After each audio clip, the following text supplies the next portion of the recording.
Have you ever wondered how to get the smooth golden brown color on your homemade pancakes? Turns out it's not just exclusive to Waffle House, IHOP, or your local diner, but the golden brown color was somewhat of a challenge. And lastly, let's make the fluffiest and most flavorful buttermilk pancakes that you can make at home too.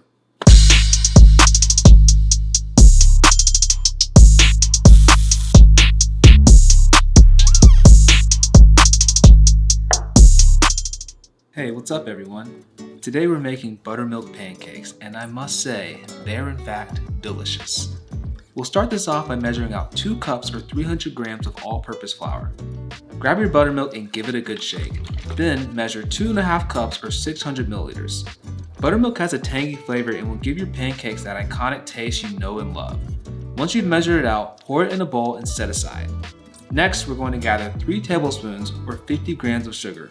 Don't go higher than this amount or you increase the risk of more easily burning your pancakes. Before we add our baking soda and baking powder, let's make sure they're good to go. Baking soda and baking powder are 2 ingredients in your pantry that will sometimes go untouched for a while, so I like to test mine to make sure that they're still active and haven't expired. For baking soda, add 1 teaspoon to a bowl or glass and 1 tablespoon of vinegar as well. If it bubbles like your 5th grade science project volcano, congrats, your baking soda is still active. Baking powder is a similar concept. Add a 1/4 teaspoon to a bowl or glass and pour boiling water over it. If it vigorously bubbles like this, then it's good to go as well. Back to, oh wait, it's time to take our Be Real. 3, 2, 1.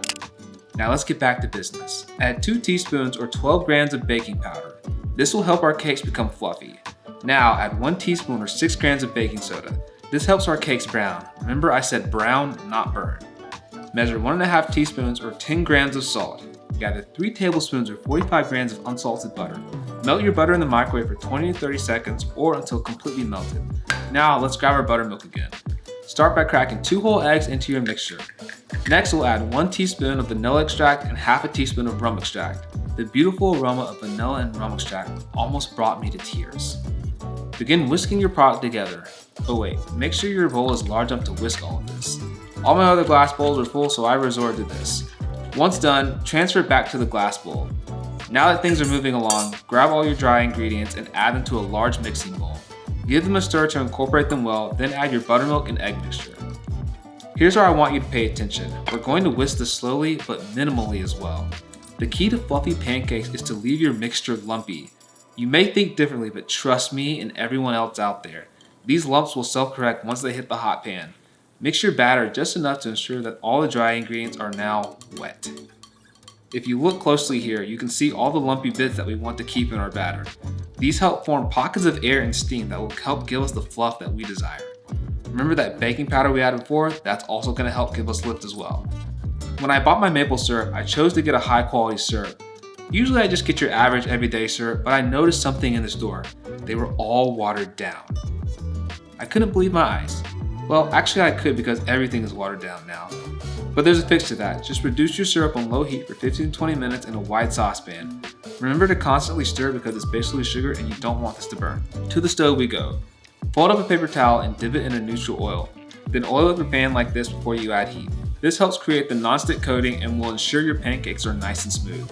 If you pour in oil, your pancakes will not have that perfect smooth texture, so do it just like this.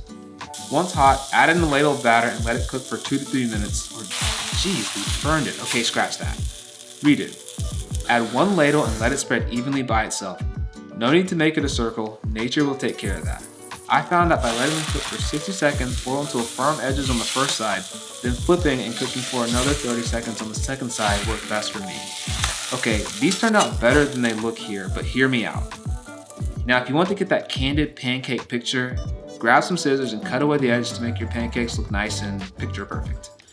Next, grab a couple berries or whatever fruit you like to help create a wholesome and healthy breakfast. My favorite fruits are strawberries and peaches.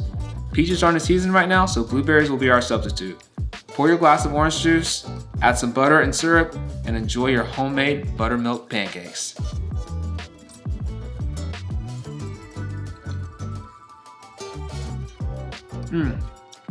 That was good. As always, if you learned 1, 2, or even 3 things in this video, or if you just like cooking videos in general, like and subscribe, and I'll see you next week.